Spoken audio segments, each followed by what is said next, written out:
There were a few features that we obviously wanted to put into Viva Pinata 1, which we didn't have time to do, but generally it builds on what Viva Pinata 1 was, and these are all pretty fresh new features. We knew we had a great concept with Viva Pinata 1 and the core game was fantastic, so there's a lot of new features in there that have been designed since Viva Pinata 1.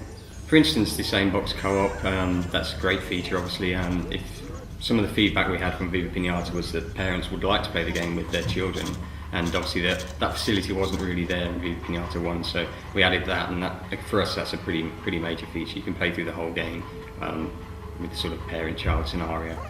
Another feature that we added was the Just for Fun mode, which is basically a sandbox mode that you get to from the front end, and so kids, you know, if their game playing skill may be lower, they can just go in there and they can just experience Viva Pinata with lots of credits, a lot of the stuff open that isn't generally open for players when they go through the main story of the game.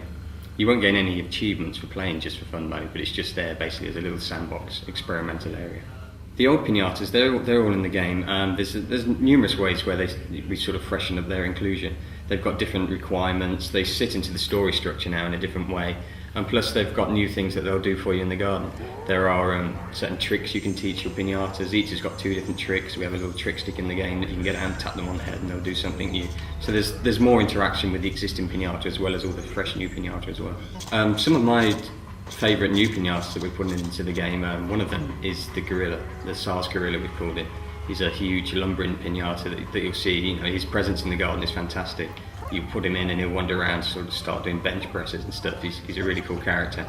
I'd have to say probably one of the Arctic pinatas, the moose, is one of my favourites as well, because I did the voice for him, so obviously I've got more of an affinity to him than the others. Viva Pinata Trouble in Paradise is due out in September. People can expect more pinatas, a better experience, huge customisation and a lot more fun.